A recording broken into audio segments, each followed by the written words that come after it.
New York-based family medical doctor, geriatrician and anti-aging specialist, born and raised in Pakistan. She has over 25 years of experience working in the healthcare industry in both Eastern and Western medical systems. As an immigrant from Pakistan, her medical training took place twice, across 2 different continents and 2 different educational systems in health, which gives her a uniquely holistic perspective regarding healthcare, while following cutting-edge medical advances, especially in aesthetic anti-aging. Board certified in family medicine, she worked as a hospitalist as well as managed an outpatient clinic for 7 years. She then went on to serve as the medical director of a nursing facility and rehabilitation center in Scarsdale, New York, for another 6 years, at which point she took a decade-long sabbatical from her routine practice of medicine to mainly focus on developing and managing anti-aging solutions for her clients, hopefully over decades. Now, please welcome to the stage Dr. Sophia Day. Woo!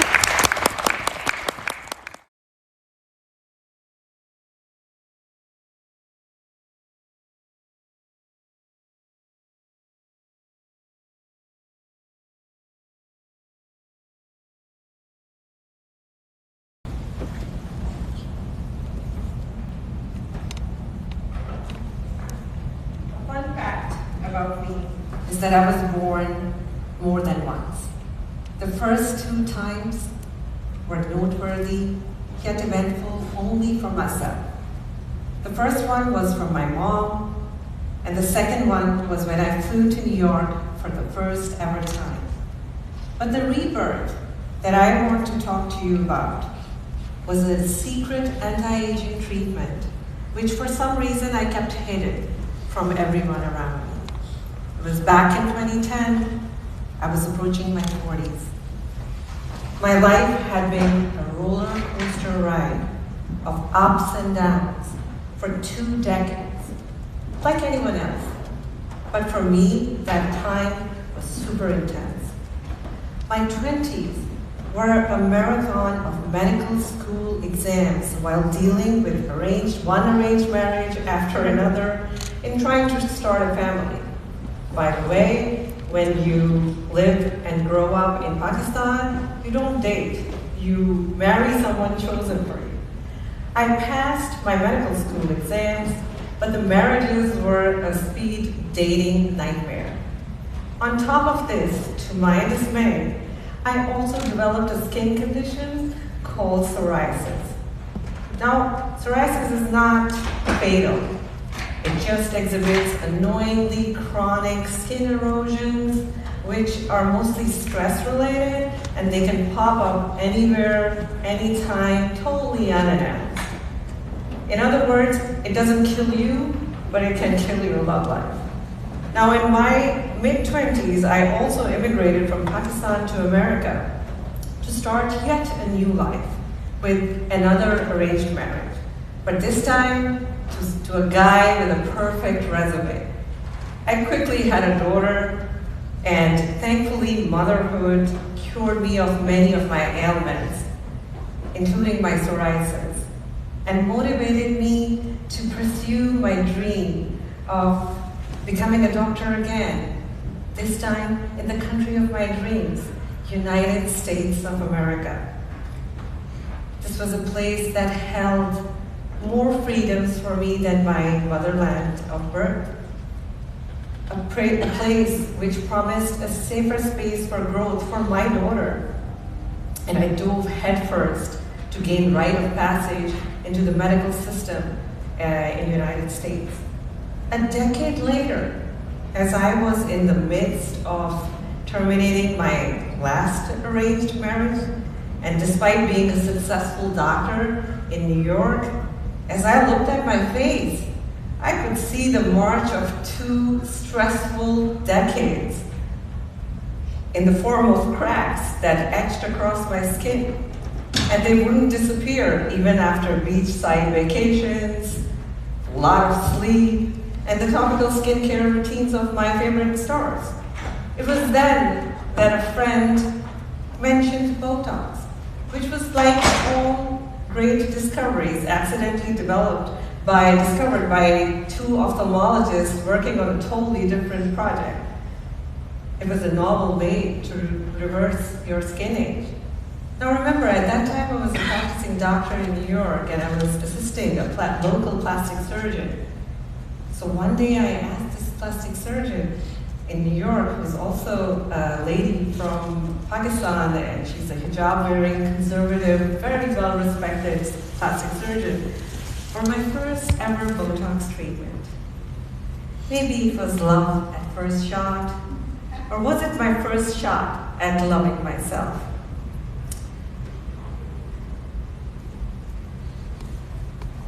This painting, this is not me. It's the famous painting by an Italian Renaissance artist, Orazio Gentileschi. I hope I'm pronouncing the name correctly. However, it shows Danae. It's called Danae and the Shower of Gold. This painting represents Zeus making love to Danae, because Zeus is a god and Danae is a mere mortal. He comes to her as a shower of gold, so that his true form does not kill her.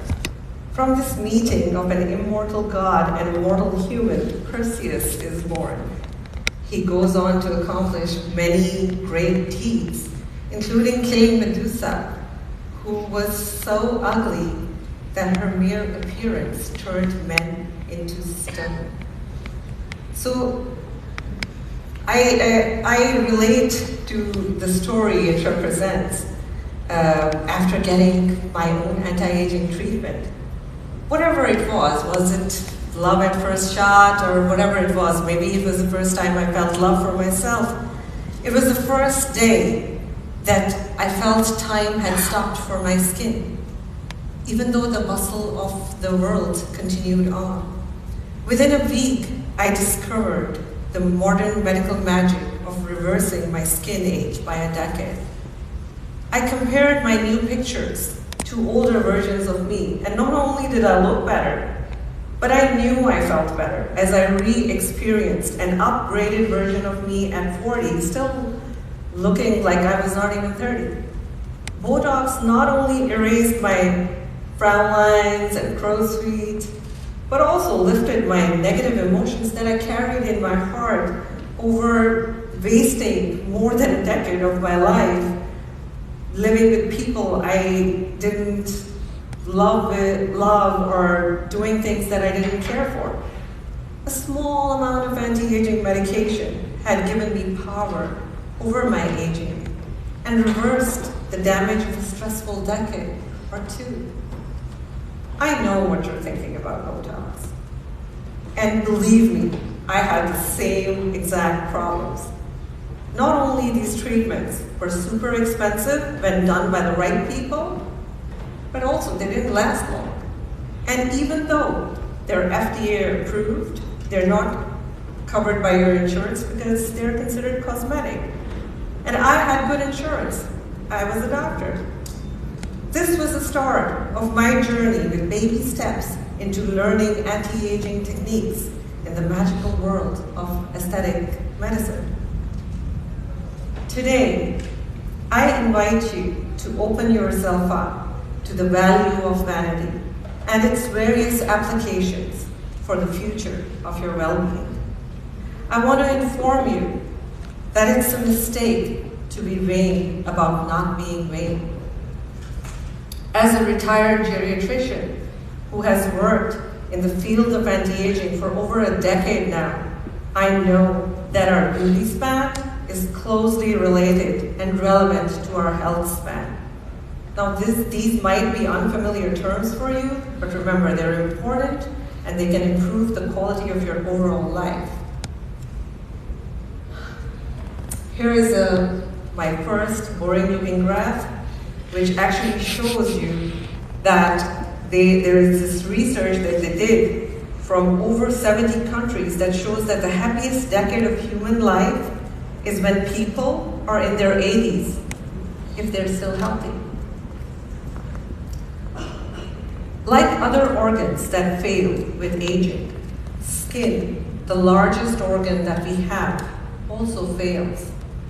So just like your heart, or your kidney, or your brain, they age and decline and eventually fail, skin also ages and starts to exhibit signs of failure.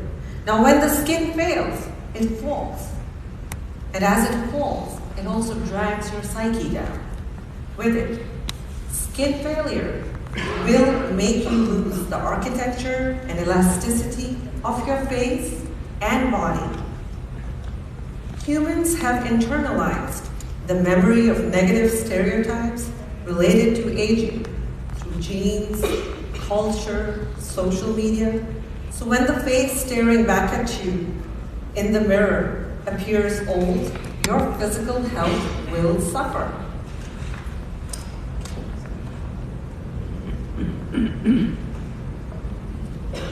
Here is another boring-looking graph. However, it is super important. It is a very, very important research that is done by Becca Levy, who is a Yale public health professor. And this shows that positive attitudes about aging are extremely important to health and well-being later in life. The diagram on the left shows that people with positive age beliefs have much lower levels of stress hormone cortisol than people with negative age beliefs. Cortisol is one of the main stress hormones, and elevated levels are associated with a broad range of health problems, from heart disease to dementia. The diagram on the right shows that people with positive beliefs about aging live on average 7.5 years longer than people with negative age beliefs. All this is not new information. There are many authors who have tackled this subject at length, which you may want to read. Here are some of the books that have been written. In 2019, I published a book, Do We Really Need Botox? A Handbook of Anti-Aging, which mentions the problems related to aging and some recommended solutions for this age-old problem of tackling our mortality. Here is another bibliography if anybody wants to read. Anti-aging and aesthetic medicine can preserve the integrity of your skin and architecture of your face through the entirety of your lifespan, and not just for a few short, young years. Your health span is tied to your sense of vanity. Rejuvenating your skin as you go through time may seem like vanity, but keeping your skin intact and healthy can contribute substantially to your ability to maintain a positive self-image, remain vital, productive, sexually active, and to extend health and meaningful activity into the later stages of your life.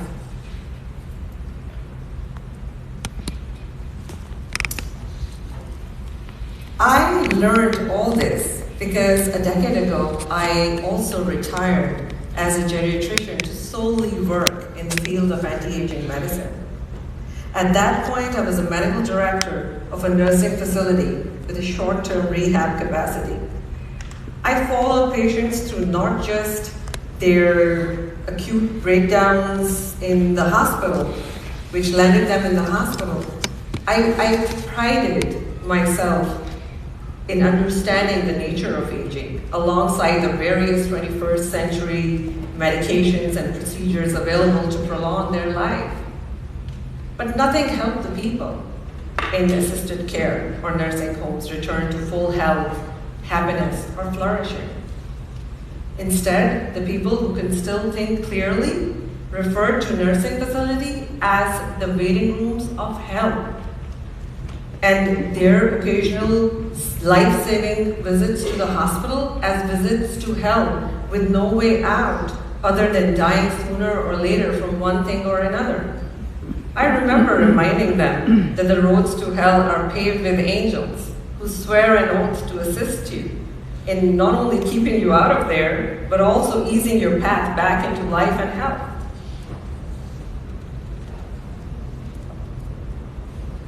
But in America, we age like Tithonus, the man in Greek mythology with whom the goddess of dawn, Aurora, fell in love with. She was so smitten by his beauty and song that she went to Zeus and asked for a perpetual life for him. Her wish was granted, but the gift of immortality turned sour because she forgot to ask for the side order of youth and capacity of rejuvenation. He got so old, weak, and feeble that to relieve some of his pain and misery, she turned him into a cicada, a cricket, so she could still hear him sing at night, but she doesn't have to look at him. The lack of agency over aging for the elderly in the last decade of their lifespan, despite all the big spend on medications and facilities, is now becoming strikingly evident. My understanding of successful aging deepened after a decade's work building and running an anti-aging center. I no longer feared aging because we started proactively learning to manage it better. Philosophically, I know that control is partly an illusion, but I also see in my daily practice the power I bring to my patients over the process of aging. And I know firsthand how a tiny dose of medicine helped me control not just my perception of self, but also my mood, my health, and my energy. The house of cicada has no mirrors. Something that I noted in the nursing home was a lack of mirrors. People hated to look at themselves. Seeing in their reflections the declining architecture of their faces made them uniformly sad. As I trained in the newly developing field of anti-aging, I realized that most of the sadness was from accepting defeat as their body was disintegrating. They told poignant jokes about grappling with the cognitive dissonance caused by aging naturally while trying to remain graceful about it. The human race has tried to gain agency over aging for hundreds of years. Indeed, modern medicine has helped us double, even triple our lifespans over the past century. But at the same time, it has medicalized aging, treating it like an inevitable process of decline, or even worse, simply a disease. Our healthcare system has brought us to a point where we do everything possible to stay alive, yet dread being old. This is where anti-aging medicine intervenes to revolutionize both medicine and getting older.